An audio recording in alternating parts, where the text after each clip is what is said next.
do you have any ideas on what the first generation can do to help the second generation stay? So we talked about why does the second generation leave, and what I want to look at more solutions now. Like I think you kind of highlighted some of that. So what else can you say about what can the first generation do to help the second generation to stay?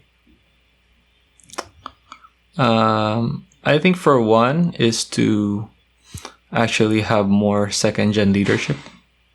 Oh, That okay. would probably affect how the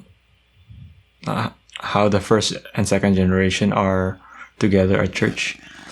Have them more in leadership, but at the same time, like, don't look down on them as if they're still like teenagers, right?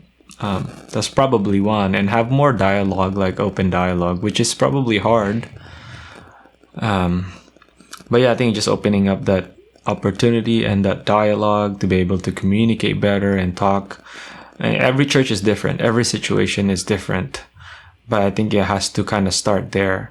We can't really decide for the second generation because, I mean, they can, right? But at some point when they're old enough, the first gen can't really decide for the second gen. I mean, they can make decisions, but it might not be the best decisions. And I think having a second gen leader there would help in bringing up some of the blind spots that first gen might have. And in the same way, like, these second gen leaders can learn from first generation, because second generations, they also have their blind spot, right? Yeah. And you kind of highlighted that too, of like why there's overseers, and it's not to offend you, but it's just to help you. Yeah. So I think that's probably like a good start. If there's enough second generation leaders, then at least they would have a voice. And then the other thing is like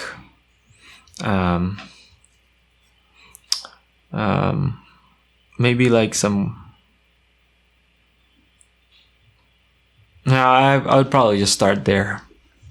Yeah. So you mentioned two big ones as more second gen leadership and more dialogue, I think. Yeah, I totally agree.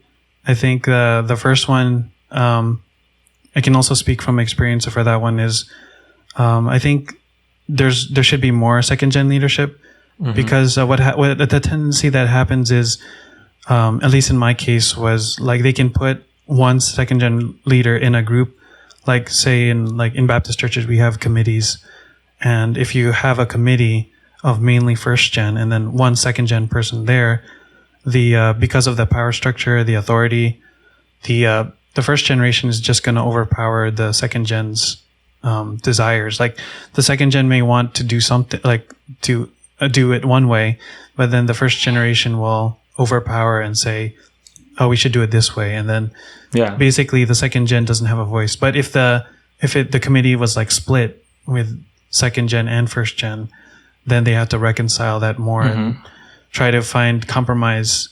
And that happened to me a lot of times. Like they would put me in a committee, and it's not that they were trying to overpower me, but a lot of the decisions had to go with the majority. So I would voice my disagreement, but then they would say they would hear me out why I disagreed, and so I give them credit for that. But eventually we would always end up going with what they wanted to do because they're in the majority. So. Yeah, I just wanted to add on to that. And then the second one, dialogue. I think that's really key. Like, and this kind of related is we need a second gen leader who can kind of bridge the gap between the first generation and the second generation.